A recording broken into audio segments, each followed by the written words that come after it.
Let us talk about something most people going through divorce will never hear. Conflict is expensive, not just financially, though the numbers will stop you cold. It is expensive in time, in health, in the psychological development of your children, and in the mental bandwidth you will never get back. Most fathers enter an Illinois divorce assuming that fighting harder means winning more. The data says otherwise, and the law actually rewards the fathers who figure that out first. This is not a video about being soft. This is a video about being efficient. Here are the numbers, plainly. A contested Illinois divorce, one where two sides litigate parenting time, asset division, and maintenance before a judge. Costs between $15,000 and $50,000 on average. High conflict cases involving guardian ad litem appointments, forensic accountants, and multiple court hearings routinely exceed $100,000 combined. That is not one side's fees. That is what both sides pay. Money that was inside your marital estate transferred to professionals whose involvement exists entirely because two people could not reach an agreement. An uncontested divorce, where the parties negotiate and agree on the major terms before filing, costs a fraction of that. In Illinois, that fraction typically lands between $1,000 and $5,000 start to finish. The difference between those two outcomes is almost never the complexity of the assets or the parenting situation. It is almost always the level of conflict. You are not fighting your way to a better outcome. In most cases, you are paying for a worse one. Under 750 ILCS 5, Section 602.10, Illinois law requires that a parenting plan be filed in every case involving the allocation of parental responsibilities. Critically, the statute gives priority to agreed parenting plans, ones both parents sign and submit together. When parents submit an agreed plan, the court reviews it for the best interests of the child and, in most cases, approves it. The judge defers to what you and the other parent decided together. When parents cannot agree, the court decides for you. A judge who has never met your children, who has read a file, who has 40 other cases that week. That judge now determines your parenting schedule, your holidays, and your decision-making authority. Section 502 addresses marital settlement agreements. Illinois courts actively encourage parties to reach their own agreements on property, maintenance, and support. The law is not neutral on this. It is structured to reward agreement and to impose a costly, slow, uncertain process on those who cannot reach one. The anger is real. The sense of injustice is real. The fear of losing ground if you appear cooperative is real. These are legitimate responses to a situation that feels like it was done to you. But here is what sustained conflict is actually costing you beyond the legal fees. Research in the Journal of Divorce and Remarriage consistently shows that high conflict divorce is one of the strongest predictors of long-term depression and anxiety in men. Not the divorce itself, but the conflicts surrounding it. Elevated stress hormones, disrupted sleep, compromised decision-making for months or years at a time, and your children are in that environment with you. The research on this is unambiguous. Children exposed to sustained parental conflict show measurably worse outcomes in emotional regulation, academic performance, and long-term relationship quality. The conflict does not have to happen in front of them. Children absorb the atmosphere. They read the tension in your face at drop-off. They hear the tone in your voice when you take a call. They know protecting your children from conflict is not a concession to the other side. It is one of the most consequential things you can do as a father. One of the most underused tools in Illinois divorce is the four-way meeting. Both parties sit down, in person or virtually, with their respective attorneys present.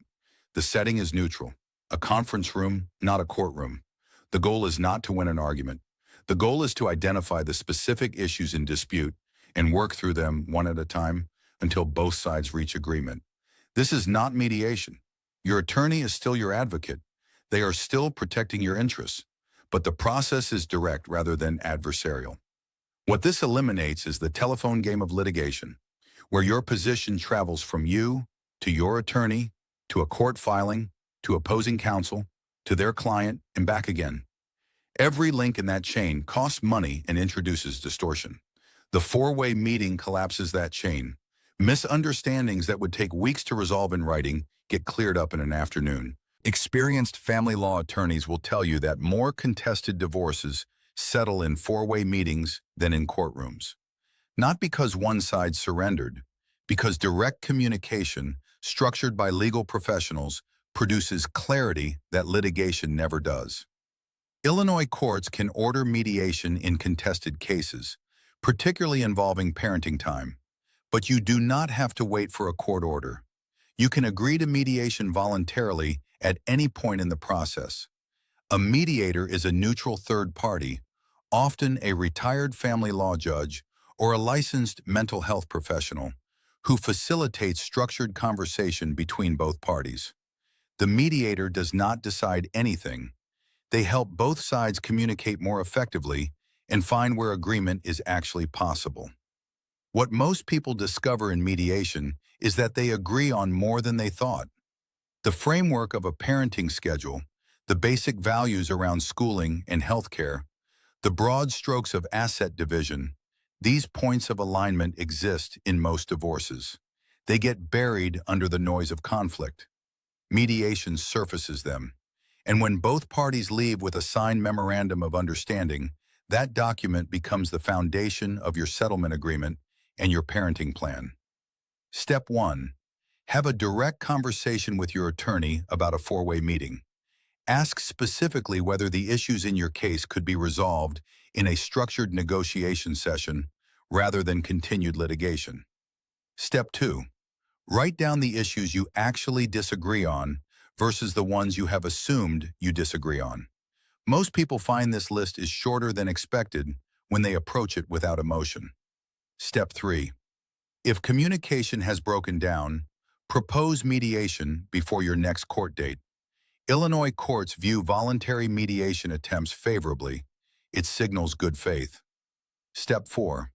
Reframe cooperation as a strategic position, not a personal one. You are not agreeing because you are giving in. You are agreeing because the alternative costs you more, in money, in time, in health, and in your children's well-being. Peace is not the absence of advocacy. It is the most strategic form of it. The father who walks into a four-way meeting, knowing his bottom line, knowing where he can flex, and knowing what the alternative costs, that father reaches a better agreement faster, at lower cost, with less damage to himself and his children, than the father who fights every inch of ground in a courtroom. The map has always been the same. You get to choose how hard the path is.